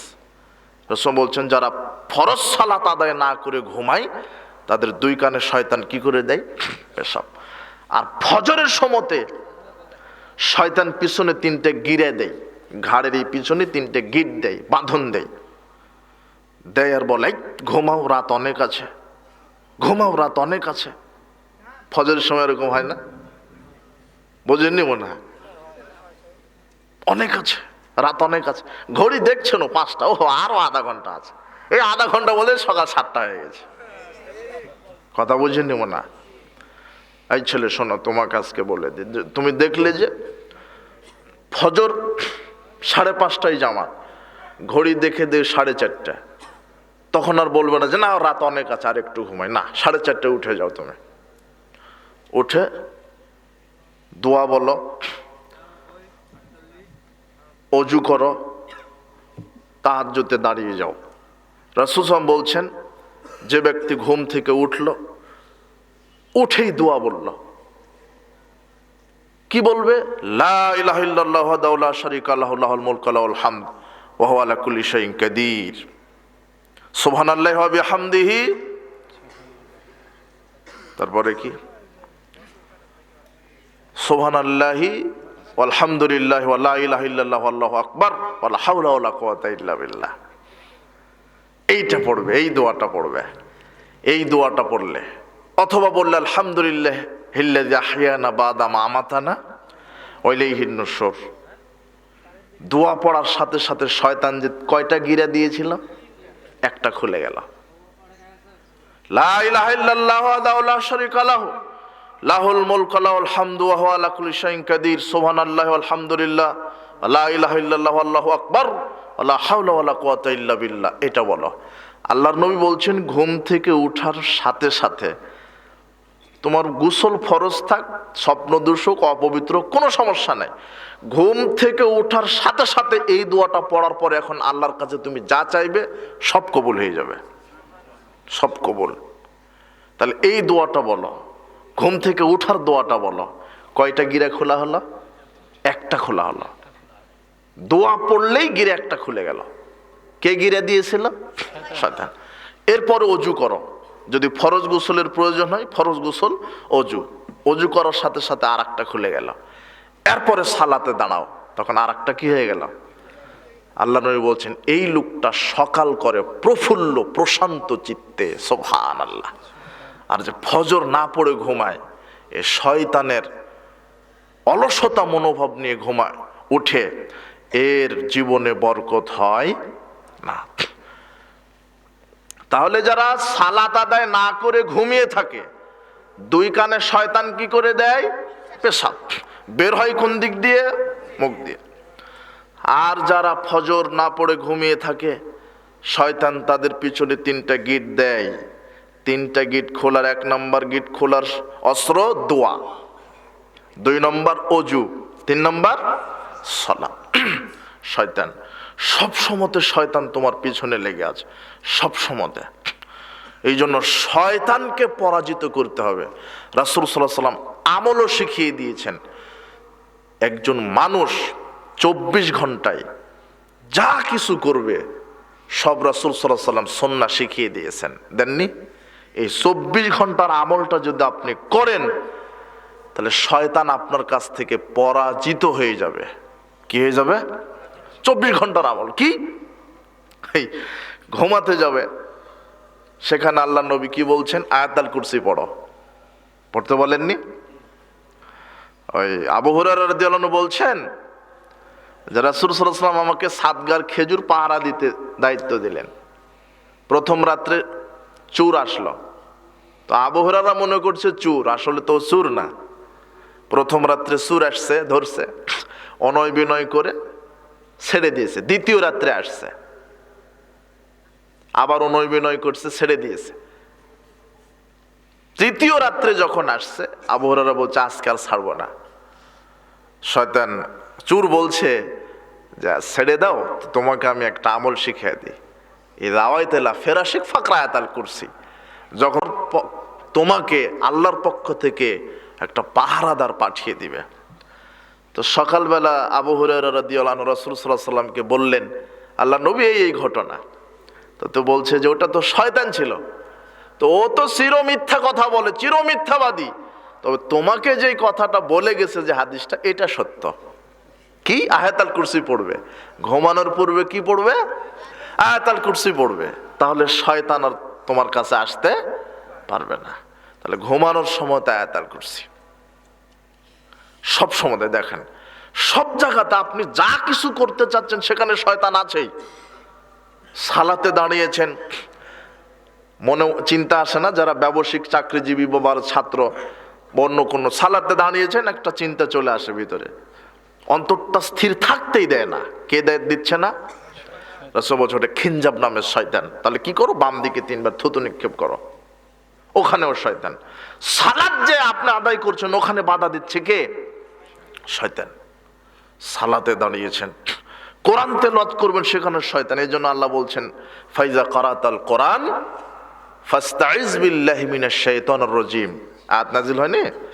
সূরা নাহলের 96 নম্বর আয়াত মনে হয়। আল্লাহ বলছেন যখন তুমি কোরআন তেলাওয়াত করবে, তখন বিতাড়িত শয়তান থেকে আমার কাছে আশ্রয় প্রার্থনা করো। তাহলে কোরআন মাজিদ তেলাওয়াত করবে, সেখানে শয়তান ধোঁকা দিবে আপনাকে। সালাতে শয়তান, ঘুমাতে যাবে, সেখানে শয়তান। এই জন্য আল্লাহর নবী বলছেন আয়াতুল কুরসি পাঠ করো। জাবের রাদিয়াল্লাহু আনহু বলছেন রাসূল সাল্লাল্লাহু আলাইহি ওয়াসাল্লাম বলেছেন ইজা দাখালা রাজুলু বাইতাহু, যখন মানুষ বাড়িতে প্রবেশ করে, ফাযাকারাল্লাহ ইনদা দুখুলিহি ওয়া ইনদা তাআমিহি, বাড়িতে প্রবেশ করার সময় আল্লাহর নাম নেই, খাবার সময় আল্লাহর নাম নেই। বাড়িতে প্রবেশ করার সময় আল্লাহর নাম মানে সালাম দিবেন। কি? আসসালামু আলাইকুম ওয়া রাহমাতুল্লাহ। কে দেন? কেউ দেন? বাড়িতে প্রবেশের সময়, বাড়িতে কেউ থাক আর না থাক, তারপরে বলবেন আসসালামু আলাইকুম ওয়া রাহমাতুল্লাহি ওয়া বারাকাতুহু। বাড়িতে প্রবেশের সময় সালাম। আর খাওয়ার সময় বিসমিল্লাহ। খাওয়ার সময় কি? বিসমিল্লাহ। আল্লাহর নবী বলছেন যে ব্যক্তি বাড়িতে প্রবেশের সময় আল্লাহর নাম নিল, মানে সালাম দিল, আর খাওয়ার সময় বিসমিল্লাহ বলল, কালা শয়তান, তখন শয়তান বলে লামাবিতা ওয়ালা আসা, এই বাড়িতে থাকারও জায়গা হলো না, খাওয়ারও জায়গা হলো না। ওইদা দাখালা ফালাম ইউসকারিল্লাহ ইনদা দুখুলিহি, আর কোনো ব্যক্তি যদি প্রবেশ করে সালাম না দেয়, তখন শয়তান বলে আদরাকতুমুল মাবিতা, যাক ঘুমানোর জায়গাটা হলো। মানে সালাম দিয়ে যদি বাড়িতে না ঢুকেন, ওই বাড়িতে এখন কে থাকবে রাতে? বোঝেননি মনে হয় কথা। আর যদি খাওয়ার সময়তেও যদি বিসমিল্লাহ না বলেন, তখন শয়তান খুশিতে সৈন্যদেরকে বলে যাক থাকারও জায়গা হলো, খাওয়ারও জায়গা হলো। আপনি খাচ্ছেন, বিসমিল্লাহ বলতে স্মরণ থাকে না কেন? নিয়ত ঠিক রাখেন, আল্লাহর কাছে বলেন আল্লাহ প্রত্যেকটা হালাল পবিত্র খাদ্য খাওয়ার সময় যেন তোমার নাম নিতে পারি। এই বিসমিল্লাহর পাওয়ার জানেন? এই বিসমিল্লাহ, এই জন্য বলি যে হেদায়েত এটা যে কত মূল্যবান সম্পদ। আপনি 1 ঘন্টা 1.5 ঘন্টা সারা রাত বক্তব্য শুনে কি করবেন? হেদায়েত চেয়ে নিতে হয় কার কাছে? কোরআন মাজিদের শ্রেষ্ঠ সর্বশ্রেষ্ঠ আয়াত ইহদিনাস সিরাতাল মুস্তাকিম। হে আল্লাহ, আমাকে তুমি সঠিক সহজ সরল পথ হেদায়েত দান করো, বলেন আমিন। হেদায়েত ভিক্ষা করে চেয়ে নিতে হয়। রাসূল সাল্লাল্লাহু আলাইহি সাল্লাম তায়েফ সফর করলেন যায়েদ বিন হারেসাকে সাথে নিয়ে। তায়েফ সফর করলেন, তায়েফের নেতাদেরকে দাওয়াত দিলেন, এক আল্লাহর গোলামি করো, দাসত্ব করো, ছবি মূর্তিকে কবর দাও, এক আল্লাহর আইন চলবে, তার কাছে প্রার্থনা, তার নামে নজর নেওয়াজ, কুরবানি, তার জন্যই সালাত। কিন্তু তায়েফবাসী দাওয়াত কবুল করেছিল না, পাথর মেরে পা ফাটিয়ে রক্তাক্ত করেছে। আল্লাহর নবী বলছেন, তারা যখন লিডারেরা যখন পাথর মেরে মাথা ফাটিয়ে পা ফাটিয়ে দিল, রক্ত ফিনকি দিয়ে বের হয়ে গেল, আমি বেহুশ, আমি হাঁটছি কিন্তু আমার সেন্স নাই। কারনুল মানাজিল নামক জায়গায় গিয়ে আমি দেখি জিবরিল আমার মাথার উপরে মেঘমালা দিয়ে ছায়া প্রদান করে আছেন, আর আরেকটা মেঘের আড়ালে দেখতে পাচ্ছি মালাকুল জিবাল। মালাকুল জিবাল এসে সালাম দিয়ে বলছেন, ইয়া রাসূলুল্লাহ, তায়েফবাসী আপনার পা ফাটিয়ে দিয়েছে, আল্লাহ বলেছেন আপনি যদি আমাকে হুকুম দেন তাহলে মক্কার এই আকসাবাইন, এই 2 পাহাড়টা আমি 2 হাতে নিয়ে তায়েফবাসীকে পিষে মেরে দেব। আপনি হলে বলতেন মাইরে দে, লাগা, বলতেন না? ক্ষমতায় না যেতেই যে আপনি খাওয়া শুরু করেছেন। বলছে যে ওরা 16-17 বছর খেয়েছে, আমরা খাবো না কেন? চাঁদাবাজি, দুর্নীতি, লুটতরা, ছিনতাই শুরু করেছেন। আশ্চর্য কথা, চাঁদাবাজি শুরু করে দিয়েছেন, ওরা 16 বছর খেয়েছে, আমরাও খাবো। আপনি যে এত কাপুরুষ হলেন, এই যুবক, চাঁদাবাজি করে, স্বেচ্ছাচারী, স্বৈরাচারী হয়ে, মানুষের উপরে দাঙ্গামা জুলুমবাজি করে দুনিয়াতে টিকার চেষ্টা করো না। ভিক্ষা করে খাও, আল্লাহ রহম পাবে। বাপ বেটা মিলে ভিক্ষা করো, তাও চাঁদাবাজি করো না। আল্লাতী লাম ইউখলাক মিসলুহা ফিল বিলাদ, আল্লাহর ভাষা, আল্লাহ বলছেন ফেরাউনের মতো শক্তিশালী শাসক আমি কিয়ামতের পূর্বে আর সৃষ্টি করব না। কার মতো? ফেরাউনের মতো শক্তিশালী স্বৈরাচারী, অত্যাচারী, বদমেজাজি শাসক আর তৈরি হবে না। সেই ফেরাউনকে আমি আল্লাহ পটকা মাছের মতো পেট ফুলে মেরে দিয়েছি। মেরে দেননি? তোমার নেতৃত্ব 45 মিনিট কোনোভাবে সময় পেয়েছিল, তুমি আবার ওই কাতারেই যাচ্ছ কেন? সেই আল্লাহ এখনো আছে। সাবধান, ক্ষমতা জুলুমবাজি করে দেশে চলার চেষ্টা করবেন না। রাজাধিরাজ ক্ষমতাবান সর্বশক্তিমানকে আল্লাহ। সাবধান। কোন কথা বলতে গিয়ে এটা নিয়ে আসলাম? হ্যাঁ, প্রতিশোধ। রাসূল সাল্লাল্লাহু আলাইহি ওয়াসাল্লাম প্রতিশোধ নিতে পারেন যদি শুধু বলতেন যে 2টা পাহাড় দিয়ে তায়েফবাসীকে কি করে দাও, পিষে দাও। কিন্তু আল্লাহর নবী, দয়ার নবী দোয়া করলেন, এই না, বাল আরজু, বরং আমি আশা রাখি, আইখুরিজা মিন আসলাবিহিম, আমি আশা রাখি এই তায়েফবাসীর বীর্য থেকেই, শুক্রকীট থেকেই এমন বংশ বের হবে, মাইয়াবুদাল্লাহ লা ইউশরিকু বিহি শাইআ, একমাত্র তারা কেবল আল্লাহর ইবাদত করবে, আল্লাহর সাথে কাউকে শরীক করবে না। এই দোয়াটা কবুল হয়নি। আজকে গোটা তায়েফবাসী কার ইবাদত করে? আল্লাহর। এই জন্য দোয়া, হেদায়েত কার আছে, আমি ওই কথাটা বলতে এখানে নিয়ে আসছি যে বিসমিল্লাহর পাওয়ার। কারণ মানাজিলে এই ঘটনা যখন শেষ, সামনে একটু পা দিতেই একটা আঙুর বাগানে গেলেন রাসূল। আঙুর বাগানে রাসূল সাল্লাল্লাহু আলাইহি ওয়াসাল্লাম যখন গেলেন, বাগানের মালি, আঙুর বাগানের যিনি কর্মচারী, তার দয়া হলো, কর্মচারী এক গ্লাস আঙুর ফলের রস রাসূল সাল্লাল্লাহু আলাইহি সাল্লামকে দিলেন। রাসূল সাল্লাল্লাহু আলাইহি সাল্লাম বিসমিল্লাহ বলে পান করলেন। কি বলে? এই আঙ্গুর বাগানের কর্মচারী বলছে, আপনি বিসমিল্লাহ বললেন, আমাদের এই অঞ্চলে তো কেউ এই কথা বলে পান করে না, বিসমিল্লাহ কি? আল্লাহর নবী বলছেন, বিসমিল্লাহ এটা আল্লাহর বিধান, এই আঙ্গুর এটা রিজিক, এর মালিক আল্লাহ, তার দেওয়া রিজিক খেতে হবে একমাত্র তার নামে। এটা নবীদের বৈশিষ্ট্য, প্রত্যেক মুসলমানের বৈশিষ্ট্য, আল্লাহর দেওয়া রিজিক তার নামে খেতে হবে। তখন বাগানের কর্মচারীর এই বিসমিল্লাহ শব্দটা এত পছন্দ হলো, এই বিসমিল্লাহর বরকতে বাগানের কর্মচারী সেখানেই কালেমা শাহাদাত পাঠ করে মুসলমান হয়ে গেলেন। 1.5 ঘন্টা 5 ঘন্টা বক্তৃতা লাগে না, হেদায়েত চেয়ে নিতে হয়। হেদায়েত যদি থাকে, একটা মিসাল দিলে যথেষ্ট। সারা রাত বক্তৃতা শুনে কি করবেন? তো শয়তানকে পরাজিত করবেন। সব জায়গাতে শয়তান। যখন বাড়িতে ঢুকবেন তখন কি? সালাম। খাওয়ার সময়তে কি? ইন্না শয়তান ইস্তাহিল্লুত তাম আল্লাহ ইয়াজকুরু ইসমাল্লাহি আলাইহি। শয়তান ওই খাদ্য নিজের জন্য হালাল করে যেই খাদ্যে কি বলা হয় না? বিসমিল্লাহ। আপনি আপনার বাচ্চাকে খাওয়াই দিচ্ছেন, কি বলে খাওয়াবেন? আপনার স্ত্রী বাচ্চাকে দুধ খাওয়াবে, কি বলে খাওয়াবে? যদি আপনার স্ত্রী আপনার বাচ্চাকে দুধ খাওয়াতে বিসমিল্লাহ না বলে, আপনার বাচ্চার সাথে আপনার স্ত্রীর দুধ কে খাচ্ছে? এটা কি বিশ্বাস করেন? করতে হবে, এটা আল্লাহর নবী বলছে। বিসমিল্লাহ। আর বাম হাতে খাবেন। বাম হাতে খাবেন? বাম হাতে কে খায়? শয়তান।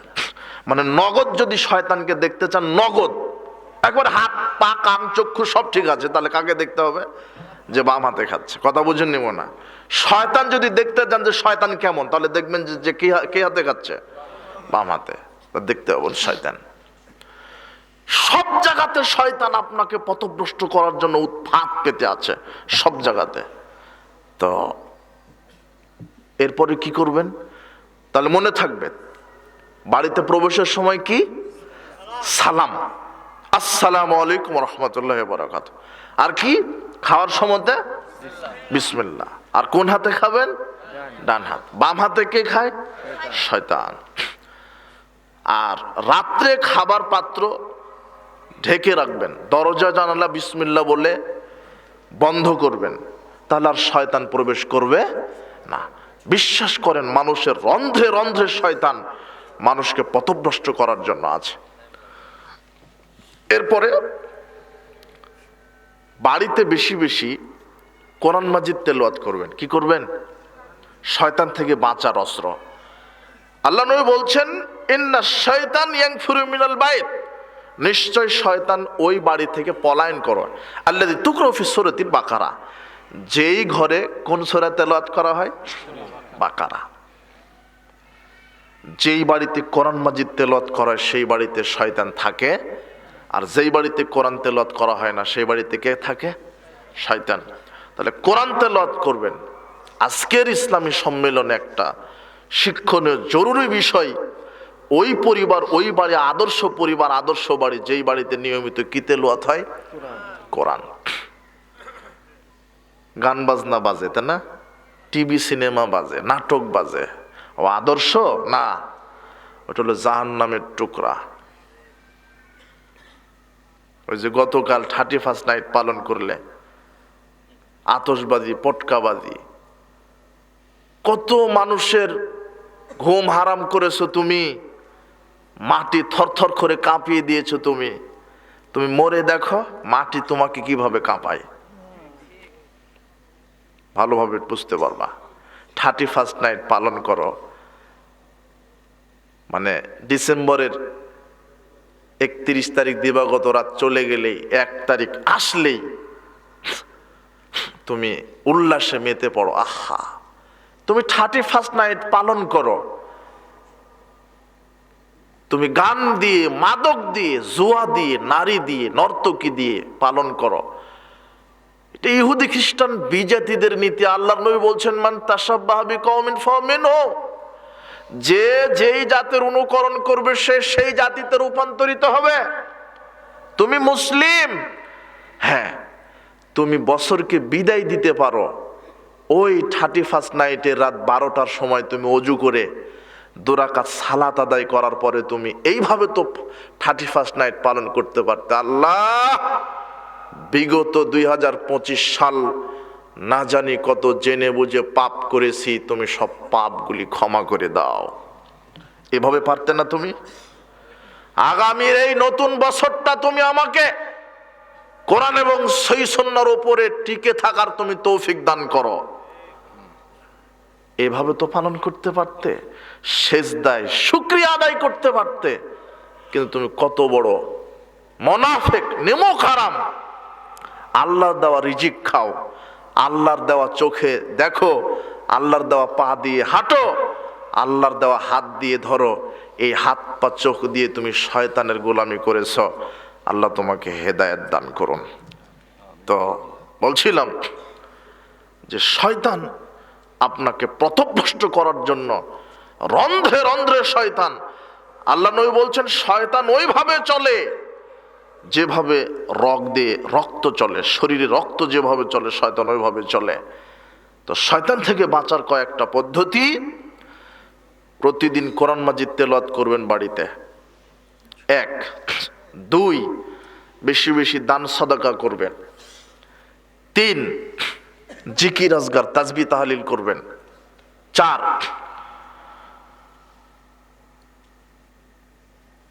প্রত্যেক দিন সকালে অথবা সন্ধ্যায় আল্লাহ নবী বলছেন মান ক্বালা লা ইলাহা ইল্লাল্লাহু ওয়াহদাহু লা শারীকা লাহু লাহুল মুলকু ওয়া লাহুল হামদু ওয়া হুয়া আলা কুল্লি শাইইন কাদির ফি ইয়াউমিন মিয়া মাররা। যে ব্যক্তি এটা 100 বার পড়বে দিনে, কতবার? লা ইলাহা ইল্লাল্লাহু ওয়াহদাহু লা শারীকা লাহু লাহুল মুলকু ওয়া লাহুল হামদু ওয়া হুয়া আলা কুল্লি শাইইন কাদির। দিনের মধ্যে 100 বার পড়েন। ফজরের পরে 100 বার পড়ে দেন, মাগরিবের পরে 100 বার পড়ে দেন। আল্লাহ নবী বলছেন কানাত লাহু আদলা আশর রিকাব। এটা যদি কেউ 100 বার পড়ে 10 জন গোলাম আজাদ করার নেকি আল্লাহ দিবেন। কুতিবাত লাহু মিয়া হাসানাতিন, 100টা নেকি আল্লাহ লিখে দিবেন।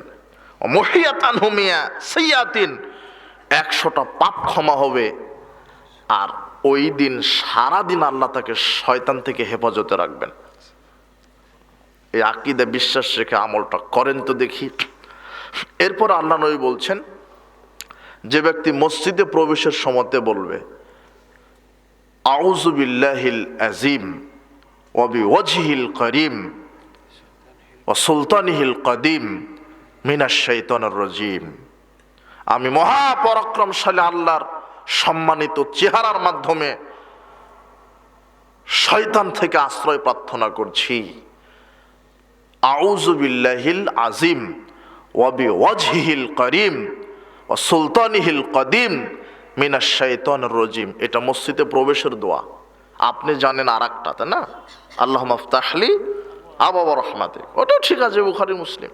এটা আবু দাউদ 466 নম্বর হাদিস। আল্লাহ নবী বলছেন এই দোয়া বলো। এই দোয়া বলে যদি কেউ মসজিদে প্রবেশ করে কলা শয়তান, ইবলিশ তখন আফসোস করে বলে আহা হাফিজা মিন্নি সাইরাল ইয়াউম, এই ব্যক্তিটা আমার কুমন্ত্রণা থেকে 24 ঘন্টার জন্য নিজেকে হেফাজত করে নিল। এটা আকীদা বিশ্বাস নিয়ে এই দোয়াটা বলবেন। এই দোয়াটা প্রত্যেকে মুখস্থ করবেন। আমার সাথে একবার বলেন আউযু বিল্লাহিল আযীম ওয়া বিওয়াজহিল কারীম ওয়া সুলতানিহিল কাদীম মিনাশ শাইতানির রাজীম। এই দোয়া বলবেন। আরেকটা শয়তান থেকে বাঁচার, একজন যুবক আল্লাহর নবীর কাছে এসে বলছেন আল্লাহর নবী আমাকে জেনা করার অনুমতি দেন। পাশে সাহাবীরা ছিলেন, খুব রোগে চেটে গেল, কার কাছে কি বলো, মুখ সামনে কথা বলো। আল্লাহ নবী বলছেন তোমরা থামো। আল্লাহ নবী বলছেন যুবককে, যুবক আচ্ছা তুমি যে নারীর সাথে জেনা করতে চাচ্ছ, আচ্ছা তুমি কি তোমার মায়ের সাথে জেনা লিপ্ত হতে পারবে না? যুবক বলছে, ছি ছি ছি ছি, আল্লাহর নবী কি বলছেন, মার সাথে জেনা করব কেন? তখন আল্লাহর নবী বলছেন, তুমি যেই নারীর সাথে জেনা করবে সে তো কারো না কারো কি মা। আল্লাহর নবী বলছেন, খালার সাথে জেনা করো। ছি ছি ছি ছি, খালার সাথে জেনা করব কেন? আল্লাহর নবী বলছেন, তুমি যেই নারীর সাথে জেনা করতে চাচ্ছ সে কারো না কারো কি খালা। তুমি তোমার বাড়ির বোনের সাথে, তোমার বোনের সাথে জেনা করো। ছি ছি ছি, আল্লাহর নবী কি বলছেন, বোনের সাথে জেনা করব কেন? তো তুমি যে নারীর সাথে জেনা করতে চাচ্ছ সে কারো না কারো কি বোন। আল্লাহর নবী যুবকের শরীরে হাত দিয়ে বলছেন, আল্লাহুম্মা গফির যামবাহু ওয়া তাহহির কলবাহু ওয়া হাসসিন ফারজাহু। এই দোয়াগুলি শিখবেন। আল্লাহুম্মা গফির যামবাহু, আল্লাহ এই যুবকের পাপকে ক্ষমা করে দাও। ওয়া হাসসিন ফারজাহু, লজ্জাস্থানকে হেফাজত করে দাও। ওয়া তাহহির কলবাহু, এর অন্তরকে তুমি পরিষ্কার পরিচ্ছন্ন করে দাও। এই দোয়াটা যদি আপনার সন্তানের গায়ে হাত দিয়ে পড়েন, আপনার সন্তানকে ইবলিশ থেকে আল্লাহ হেফাজত করবেন। পড়ে দেখেন। আর স্ত্রীর কাছে গেছেন, রাত্রে মিলন করতে গেছেন, আল্লাহ নবী বলছেন, ইযাতা আহাদাকুম ইলা আহলিহি, যখন কোনো স্বামী তার স্ত্রীর কাছে যাবে তখন সে যেন বলে, বিসমিল্লাহি আল্লাহুম্মা জান্নিবনা শাইতান ওয়া জান্নিবিশ শাইতানা মা রাযাকতানা। এই দোয়া নয় কি? এটাই তো মনে হলো। এই দোয়া পড়ার পরে, এই দোয়ার মাধ্যমে, মিলনের মাধ্যমে যদি সন্তান আসে, এই সন্তানকে আল্লাহ ইবলিশের কুমন্ত্রণা থেকে হেফাজত করবেন। আপনারটা গাঁজাখড়ি আবাখর হয়েছে কেন? ওইটা ভুল হয়েছে, কথা বুঝেন নেব না। আপনি এত কিছু শিখেছেন, সুবহানাল্লাহ, বিসিএস ক্যাডার, আপনি আইনজীবী, সচিব, 100 টাকা এক মাস পরে 110 টাকা হয়, এটাও জানেন আপনি। 1 বিঘা জমিতে 50 মণ ধান করতে হবে কিভাবে জানেন না? কিন্তু এই জায়গাতে এসে আপনি শয়তানি করেন, মানে আপনিই শয়তান। শয়তান আপনাকে অক্টোপাসের মতো এক বুড়া বুড়া বুড়া চামড়া ঘুষ পড়ে গেছে, ও বলছে, হুজুর তায়াম্মুম কিভাবে করতে হয়। মানে যুবক বয়সে লুচ্চামি করতে করতে ক্ষয় করে ফেলেছে। এখন অর্ধেক কবরে গেছে, বলছে তায়াম্মুম। হারামখোর, তুমি এতদিন কি করেছ? তুমি 90 বছর বয়সে এসে বলছো তায়াম্মুম। কথা বুঝেন নিও না, কথা বুঝেছেন? তোমার বয়স তো 20, 25, 30, 40 পার হয়েছিল, তখন তো তুমি ইসলাম জানার কথা ছিল তোমার। যাক, শয়তানের কুমন্ত্রণা থেকে বাঁচতে হবে। আল্লাহ তুমি আমাদেরকে হেফাজত করো শয়তান থেকে। আর কয়েক মিনিট, সেটা হলো, কোন কথা বললাম? শয়তানের হেফাজত। ওই যে মসজিদে প্রবেশের দোয়া, কথা বুঝেননি? এটা শিখে নেবেন। আর একটা, পেশাব পায়খানা। অধিকাংশ মানুষ, বিশেষ করে মহিলাদেরকে জিনেরা আসর করে বেশি।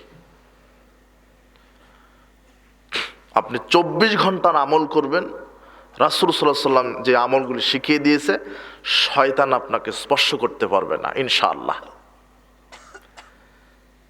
কিভাবে? ঘুমানোর সময়তে কি বলে দেওয়া হলো? আয়াতুল কুরসি। ঘুম থেকে উঠবেন, আলহামদুলিল্লাহিল্লাযী আহইয়ানা বাদা মা আমাতানা ওয়া ইলাইহিন নুশুর। জুতা পায়ে দিবেন, ডান পা আগে দিবেন, বিসমিল্লাহ বলবেন। খোলার সময়তে বাম পা আগে খুলবেন, ডান পা পরে খুলবেন। পোশাক গায়ে দিবেন, ডান হাতলটা আগে ঢুকিয়ে দিবেন, আলহামদুলিল্লাহিল্লাযী কাসানি হাযা ওয়া রাযাকানি মিন গায়রি হাওলিন মিন্নি ওয়ালা কুওয়া। এই দোয়া। তাহলে পোশাক গায়ে দিলেন, জুতা পায়ে দিলেন, ঘুমালেন, খাওয়ার সময়তে ডান হাতে কি বলে খাবেন? বিসমিল্লাহ। বাড়িতে প্রবেশের সময়তে কি? সালাম। খাওয়ার সময়তে কি? বিসমিল্লাহ। এরপরে পেশাব পায়খানা করবেন, সেখানেও কি জানেন? আল্লাহর নবী বলছেন, যখন তোমরা পেশাব পায়খানা প্রবেশ করবে তখন বলো, বিসমিল্লাহে আল্লাহুম্মা ইন্নী আউযু বিকা মিনাল খুবুসি ওয়াল খাবায়েস। আপনি শুধু জানেন আল্লাহুম্মা ইন্নী আউযু বিকা মিনাল খুবুসি ওয়াল খাবায়েস। বিসমিল্লাহ লাগাতে হবে, এটা জানেন? কে কে জানতেন? হাত উঠান তো। বিসমিল্লাহ লাগাতে হবে। বিসমিল্লাহ বললে শয়তান হ্যাঁ? দেখতে পাবে না। শুধু আপনি শিখেছেন আল্লাহুম্মা ইন্নী আউযু বিকা মিনাল খুবুসি ওয়াল খাবায়েস, কিন্তু বিসমিল্লাহ শব্দটা লাগাবেন, বিসমিল্লাহে আল্লাহুম্মা ইন্নী আউযু বিকা মিনাল খাবায়েস। আল্লাহর নামে শুরু করছি, আল্লাহ তোমার কাছে নারী এবং পুরুষ জিনের কুমন্ত্রণা থেকে আশ্রয় চাই। এই দোয়া বললেন আপনি। রাসূল বলছেন জিনদের থাকার জায়গা হলো টয়লেট। কোথায় থাকে? জিন শয়তানের আবাসস্থল, বসত বাড়ি কোনটা? আপনার পাকা টয়লেট হোক আর কাঁচা টয়লেট হোক, টয়লেটে কারা থাকে? এটা আল্লাহর নবী বলছেন, ইনহাজিল হুসুসা, নিশ্চয় জিনদের আবাসস্থল হলো পায়খানা, টয়লেট। কথা বুঝেছেন? এখানে প্রবেশ করতে হবে দোয়া বলে। রাসূল বলছেন শত্রু মা বাইনাল জিন্ন ওরাতা বানি আদম, জিনের চোখ আর আদম সন্তানের লজ্জাস্থানের পোশাকটা হচ্ছে বিসমিল্লাহ। কি? আল্লাহুম্মা ইন্নী আউযু বিকা মিনাল খুবসি ওয়াল খাবায়েস, এই দোয়া পাঠ করে যদি টয়লেটে ঢুকেন, শয়তান আপনার কোনো ক্ষতি করতে পারবে না, কিন্তু লজ্জাস্থান সব দেখে ফেলবে। বুঝেননি মনে হয় কথা? আপনার দেখবা, আপনার স্ত্রীর, আপনার ছেলের, আপনার মেয়ের, আপনার কি একটু গায়রত হয় না যে আপনার স্ত্রীর নগ্নতা দেখছে একজন শয়তান? কথা বুঝেননি মনে হয়? এত কিছু শিখলেন, এই পেশাব পায়খানা শিখেনি মানুষ, অজু গোসলই শিখেনি। তাই তো আমি একটা কথা দুঃখ করে বলি, তুমি এমন নেতার পিছনে ছোট যুবক যে অজুই জানে না, যে পেশাব পায়খানায় শিখেনি, যে গরু ছাগলের মতো পেশাব পায়খানা, ও পেশাব পায়খানা করতে জানে না। তুমি এই নেতার পিছনে ছোট, জাতিকে এখনো পেশাব পায়খানা শিখাতে হচ্ছে, আর তোমার মুফাসসির। আশ্চর্য কথা। শোনো, তাহলে বিসমিল্লাহ বলার সাথে সাথে আল্লাহ শয়তানকে অন্ধ করে দেন। সুবহানাল্লাহ। অন্ধ মানে একেবারে অন্ধ নয়, শয়তানের চোখের সামনে আল্লাহ কি দিয়ে দেন? পর্দা দিয়ে দেন। শয়তান ক্ষতিও করতে পারে না, লজ্জাস্থান দেখতেও পারে না।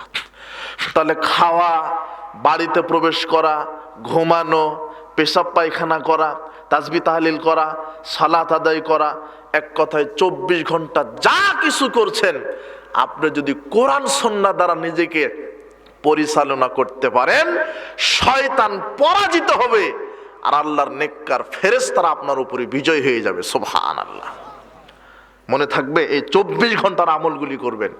আর শয়তান সবচেয়ে ভয় পায় ওই ব্যক্তিকে যার ভিতরে তাওহীদ আছে। কি আছে? শিরক যে করে না। সাবধান হবে না, জামাতবদ্ধভাবে থাকবে, একাকী থাকবে। শয়তান শুধু তোমাকে কুমন্ত্রণা দিবে, এই গান শোনো, জেনা করো, ওই করো, সেই করো। আর সৎ বন্ধুদের সাথে থাকবে। সৎ বন্ধুদের সাথে থাকলে সেখানে শয়তান থাকে না। জামাতবদ্ধভাবে থাকবে, মুমিনদের সাথে থাকবে, ঐক্যবদ্ধভাবে থাকবে। আর 5 ওয়াক্ত সালাত জামাতে আদায় করবে। কিসে? তাহলে শয়তান পরাজিত হবে। 5 ওয়াক্ত সালাত জামাতে। রাসূল বলছেন কেউ যদি 40 দিন জামাতে সালাত আদায় করে একমাত্র আল্লাহকে খুশি করার জন্য, আল্লাহ তাকে জাহান্নামের আগুন থেকে বাঁচাবে, মুনাফিকি থেকে বাঁচিয়ে দেবে। শয়তানকে পরাজিত করার প্রধান অস্ত্র হচ্ছে 5 ওয়াক্ত সালাত। মনে থাকবে? আর এই বাড়িতে প্রবেশের সময়তে কি দিবে? সালাম। খাওয়ার সময়তে বিসমিল্লাহ, ডান হাতে খাবে। সব সময়তে আল্লাহর বিধান। আজকে আল্লাহর নিকটে দোয়া করি, আজকের ইসলামী সম্মেলনে যেই মানুষগুলি এসেছে, আল্লাহ তুমি সুবহানাল্লাহ, এই প্রশ্নগুলি আছে, আগে বলতেন না। আল্লাহ তুমি এদেরকে কোরআন এবং সহিহ সুন্নাহর সঠিক বুঝ দান করো, সুস্থ দীর্ঘ নেক হায়াত দান করো। আল্লাহ তুমি আমাদেরকে মৃত্যু পর্যন্ত কোরআন এবং সহিহ সুন্নাহ মেনে চলার তৌফিক দান করো। আজকের ইসলামের সম্মেলনে যত নারী পুরুষ এসেছে, তুমি তাদের পাপগুলিকে ক্ষমা করে দাও।